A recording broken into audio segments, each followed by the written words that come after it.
En esta pandemia, la epidemiología se está ganando una fama parecida a la que tiene la economía, una ciencia que predice el pasado. En España, pocos acertaron el estallido del virus entre invierno y primavera, la mayoría se equivocó en cómo se comportaría en verano y, a las puertas del otoño, raro es quien se atreve a hacer pronósticos muy tajantes. Incluso cuesta dilucidar cómo hemos llegado hasta aquí. Sabemos muchos de los elementos que fallaron para que el país esté a la cabeza en contagios de su entorno, pero nadie se explica la enorme diferencia con los vecinos, una tasa de incidencia que multiplica por más de 2 la francesa, por 6 la portuguesa, por 8 la italiana y la británica, por 12 la alemana. Como sucede en la economía, en la evolución de una epidemia influye el comportamiento de la sociedad, cómo actúan los ciudadanos y qué medidas toman sus gobernantes. Por eso, en el escenario que viene, el avance del virus modulará decisiones, que a su vez irán contribuyendo a incrementar o disminuir la curva. El otoño se anticipa complicado. Reúne todas las características para serlo: regreso a la actividad laboral, al colegio, vuelta a espacios cerrados, otros virus estacionales que pueden contribuir a poner al sistema sanitario en jaque. Pero nada está escrito. Entre ciertas limitaciones sociales y confinamientos más severos, entre algunas apreturas en los hospitales y el colapso, hay enorme trecho que dependerá de cómo evolucione el virus en las próximas semanas. En opinión de Alex Arenas, físico e investigador de la Universidad Rovira y Virgili y experto en modelos matemáticos, en la epidemia la clave son los tiempos y en España, dice, todas las decisiones van tarde. Por eso estamos en la situación que estamos.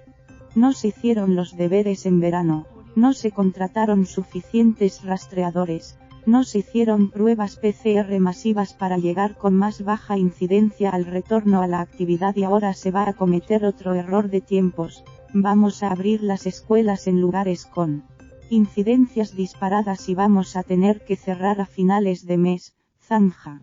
El diagnóstico de lo que nos ha llevado hasta aquí es compartido por muchos especialistas. ¿Dónde es aquí? A una incidencia de 216 casos por cada 100.000 habitantes cuando lo previsto era no superar los 50, algo que ya no cumple ninguna comunidad, ni siquiera Asturias, la mejor situada, que esta semana rebasó esa tasa. No se contrataron suficientes rastreadores, la ya de por sí mermada atención primaria, el pilar para contener la epidemia, estaba diezmada por las vacaciones y quedó completamente sobrepasada en julio y agosto, se descuidó un foco clave, como es el de los temporeros, que viven en una precariedad, tanto habitacional como laboral, idóneas para los contagios. Nada que no se pudiera haber previsto. A esto se suman condiciones intrínsecas a la cultura española, que crean un lugar propicio para la expansión de virus con las características del SARS-CoV-2. Aquí tiene más oportunidades de transmisión.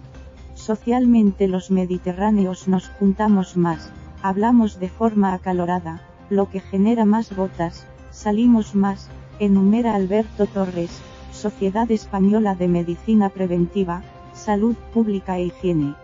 Pero España no es única en este sentido. Tenemos los peores gestores, somos los más incívicos y contamos con las peores características para la epidemia. Para esto no hay respuestas claras. Hay incluso quien recurre al azar, en algún lugar tenía que empezar la segunda ola. Y si la predicción del pasado es complicada, cualquier aproximación al futuro corre el riesgo de errar. Se atreve con una Arenas, que cree que la falta de medidas contundentes hará dar marcha atrás a la vuelta al cole. Y también Juan José Badiola, director del Centro de Encefalopatías y Enfermedades Transmisibles Emergentes de la Universidad de Zaragoza.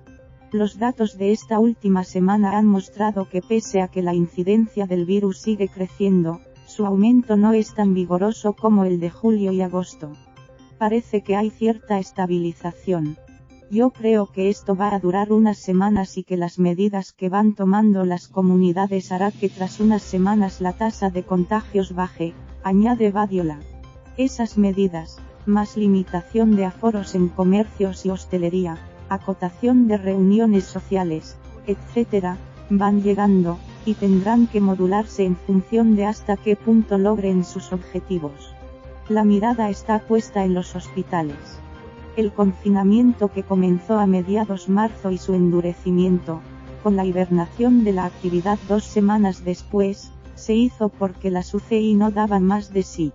Según el último informe del Ministerio de Sanidad, el 7% de las camas hospitalarias estaban ocupadas por pacientes de COVID-19, lo cual da un amplio margen de crecimiento, sobre todo teniendo en cuenta que la gran mayoría de los diagnósticos de esta segunda ola son leves y no requieren hospitalización, fruto de una mayor capacidad para realizar pruebas, no a que la peligrosidad del virus se haya atenuado. Pero no hay que confiarse. La clave está en el crecimiento.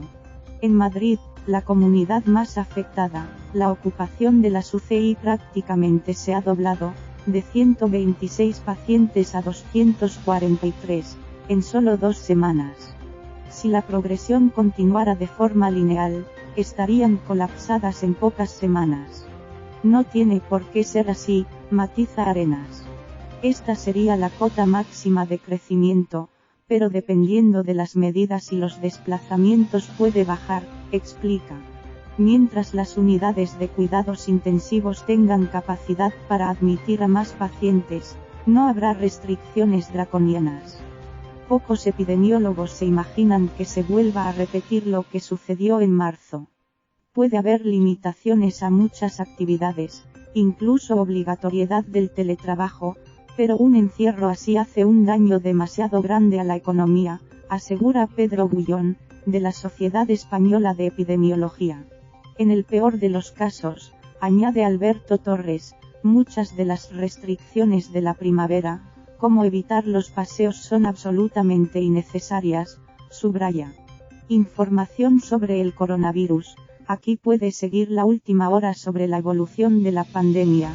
Así evoluciona la curva del coronavirus en España y en cada autonomía. Descárguese la aplicación de rastreo para España. Buscador, la nueva normalidad. Por municipios, guía de actuación ante la enfermedad.